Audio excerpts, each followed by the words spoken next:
ಈ ವಿಶ್ವದಲ್ಲೇ ಅತ್ಯಂತ ಆ, ಬಹಳಷ್ಟು ಪ್ರಯಾಣಗಳನ್ನು ಮಾಡಿ ಬೇರೆ ಬೇರೆ ದೇಶಗಳನ್ನು ನೋಡ್ಕೊಂಡು ಬಂದಂಥ ವ್ಯಕ್ತಿ ಅಂದರೆ ನರೇಂದ್ರ ಮೋದಿ.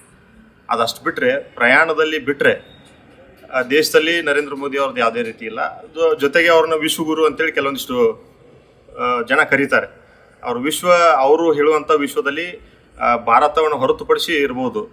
ಯಾಕಂದರೆ ಬೇರೆ ಬೇರೆ ಪ್ರಯಾಣಗಳನ್ನು ಬಳಸಿ ಅಲ್ಲೇನೋ ಅಭಿವೃದ್ಧಿಗಳ ಕೆಲಸಗಳನ್ನು ಮಾಡೋಕ್ಕೆ ಹೋಗ್ತಾರೋ ಅಥವಾ ಏನೋ ಅಲ್ಲಿನ ಐಡಿಯಾಗಳನ್ನು ತರೋದಕ್ಕೆ ಹೋಗ್ತಾರೋ ಗೊತ್ತಿಲ್ಲ. ಇವತ್ತಿನವರೆಗೂ 10 ವರ್ಷದಿಂದ ಅವರು ಭಾರತವನ್ನು ಹೊರತುಪಡಿಸಿ ಬೇರೆ ಕಡೆ ಏನು ಮಾಡಿದಾರೋ ಬಿಟ್ಟಿದ್ದಾರೆ ನನಗಂತೂ ಗೊತ್ತಿಲ್ಲ. ವಿಶ್ವಗುರು ಅಂತ ಅವ್ರು ಹೇಳ್ತಾರೆ, ನಾನು ಅದನ್ನು ಒಪ್ಕೊಳ್ಳೋಕೆ ತಯಾರಿಲ್ಲ. ಅವ್ರು ಕರೆಯುವ ವಿಶ್ವದಲ್ಲಿ ಭಾರತವೂ ಕೂಡ ಇಲ್ಲ. ಇಂಥದ್ರಲ್ಲಿ ನರೇಂದ್ರ ಮೋದಿ ಕಳೆದ 10 ವರ್ಷಗಳಿಂದ ಕರ್ನಾಟಕದ ವಿಷಯಗಳಾಗಿರ್ಬೋದು, ಮಣಿಪುರದ ವಿಷಯಗಳಾಗಿರ್ಬೋದು, ಬೇರೆ ಬೇರೆ ಕಡೆಗೆ ಮಹಿಳೆಯರ ಮೇಲೆ ಆಗಿರ್ತಕ್ಕಂಥ ದೌರ್ಜನ್ಯ ಪ್ರಕರಣಗಳಲ್ಲಿ ಆಗಿರ್ಬೋದು, ಇವು ಯಾವೂ ಕೂಡ ಅವ್ರ ಗಮನಕ್ಕಿಲ್ಲ. ಅವರಿಗೆ ಬೇರೆ ದೇಶವನ್ನು ತಿರುಗಾಡೋದ್ರಲ್ಲಿ ಸಮಯ ಸಾಲ್ತಾ ಇಲ್ಲ. ದೇಶದ ಕಡೆ ಅವರ ಒಲವು ಇಲ್ಲ. ಕಳೆದ 70 ವರ್ಷದಿಂದ ಕಾಂಗ್ರೆಸ್ ಏನು ಮಾಡಿದೆ ಅಂತ ಚರ್ಚೆಗಳು ಸೋಷಿಯಲ್ ಮೀಡಿಯಾದಲ್ಲಿ ಒಂದು ಕಡೆ ಚರ್ಚೆಗಳಾಗ್ತದೆ. ಅದರ ಜೊತೆಗೆ ಮೋದಿ 18 ಗಂಟೆ ಕೆಲಸ ಮಾಡ್ತಾರೆ ಅಂತೇಳಿ ಒಂದು ಕಡೆ ಚರ್ಚೆ ಆಗ್ತದೆ. ಭಾರತ ದೇಶದಲ್ಲಿ 70 ವರ್ಷಗಳಿಂದ ಏನು ಸಂಸ್ಥೆಗಳನ್ನು ಕಟ್ಟಿ ದೇಶವನ್ನು ಕಟ್ಟಿ ಕಾಂಗ್ರೆಸ್ ಕೊಡುಗೆಯನ್ನು ಕೊಟ್ಟಿತ್ತು, ಅದನ್ನು ಮಾರೋ ಕೆಲಸಕ್ಕಾಗಿ 18 ಗಂಟೆಗಳವರೆಗೆ ಏನೋ ಮೋಸ್ಟ್ಲಿ ಬ್ಯುಸಿ ಇರ್ಬೋದು.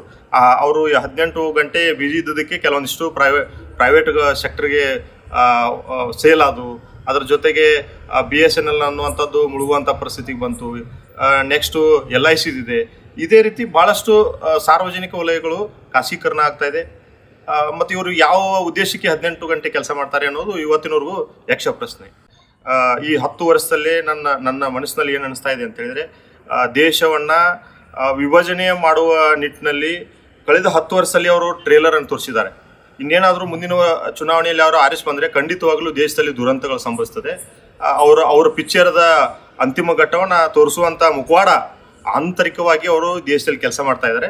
ಅದನ್ನು ಜನರಿಗೆ ಹೇಳ್ತಾರೆ ಅವರು, ಇದು ಟ್ರೇಲರ್ ಅಷ್ಟೇ.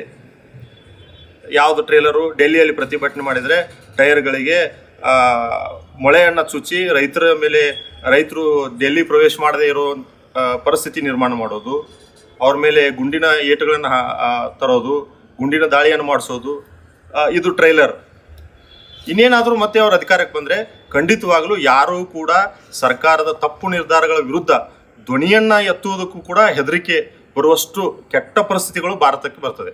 ಚೀನಾ ಭಾರತವನ್ನು ಆಕ್ರಮಣ ಮಾಡಿ ಕೆಲವೊಂದಿಷ್ಟು ಹಳ್ಳಿಗಳನ್ನು ಅವು ಚೀನಾದ ಹಳ್ಳಿಗಳು ಅಂಥೇಳಿ ಘೋಷಿಸಿಕೊಂಡಿದೆ. ಅದ್ರ ಬಗ್ಗೆ ಇವರು ಮಾತನಾಡೋಕ್ಕೆ ತಯಾರಿಲ್ಲ. ಇವರು ಬಾರ್ಡರ್ನಲ್ಲಿ ಭಾಳಷ್ಟು ಸೈನಿಕರ ಏನೋ ಅಭಿವೃದ್ಧಿ ಮಾಡಿದ್ವಿ ಅಂತ ಹೇಳ್ತಾರೆ. ಸೈನಿಕರು ಊಟ ಸಿಗ್ತಾ ಇಲ್ಲ ಅಂತೇಳಿ ಒಬ್ಬ ಸೈನಿಕ ಒಂದು 5-6 ವರ್ಷದಿಂದ ಒಂದು ಪ್ರತಿಭಟನೆ ಮಾಡಿದ. ಅವನ ಕೆಲಸದಿಂದ ತೆಗೆದು ಹೋಗಿದ್ರು. ಬುಲೆಟ್ ಪ್ರೂಫ್ ಜಾಕೆಟ್ಗಳನ್ನು ಕೊಡ್ತೀನಿ ಅಂತ ಹೇಳಿದರು. ಇವತ್ತಿನವರೆಗೂ ಬಂತ ಇಲ್ಲ. ಪುಲ್ವಾಮಾ ದಾಳಿ ಮಾಡಿದರು. ಇವು ಸೈನಿಕರ ಮೇಲೆ ಆಗಿದ್ದಲ್ಲ ಪುಲ್ವಾಮಾ ದಾಳಿಯಲ್ಲಿ RDX ಭಾರತದ ಒಳಗೆ ಹೇಗೆ ಅಂಥೇಳಿ ಇವತ್ತಿನವರೆಗೂ ಇವ್ರಿಗೆ ಕಂಡು ಹಿಡಿಯೋಕ್ಕಾಗ್ತಾ ಇಲ್ಲ. ಇಂಥವರು ಸೈನಿಕರ ವಿಷಯದಲ್ಲಿ ನಾವು ಸುಭದ್ರ ಸೈನಿಕ ವ್ಯವಸ್ಥೆಯನ್ನು ಕಟ್ಟಿದ್ವಿ ಅಂತ ಹೇಳ್ತಾರೆ. 60 ವರ್ಷದಿಂದ 1947ರಲ್ಲಿ ನಮ್ಮ ಗಡಿ ಗುರುತಾದಾಗ, ಭಾರತದ ಗಡಿ ಗುರುತಾದಾಗ ಸೈನಿಕರೇ ಇರಲಿಲ್ಲ. ಅಲ್ಲಿಂದ ಇಲ್ಲಿವರೆಗೂ ಸಾಕಷ್ಟು ಯುದ್ಧಗಳನ್ನು ಭಾರತ ಜಯಿಸ್ಕೊಂಡು ಬಂದಿದೆ. ಈ ಕಳೆದ 10 ವರ್ಷದಲ್ಲಿ ಸೈನಿಕರ ವಿಷಯದಲ್ಲೂ ಕೂಡ ಎಲ್ಲೂ ಇದು ಏನೋ ಯಾವುದೇ ಯೋಜನೆಗಳನ್ನು ತಂದಿಲ್ಲ. ಒಂದು ಯೋಜನೆಯನ್ನು ಹೇಳ್ರಿ ಅವರು ಸೈನಿಕರಿಗೆ ಏನು ಮಾಡಿದ್ದಾರೆ ಅಂತೇಳಿ.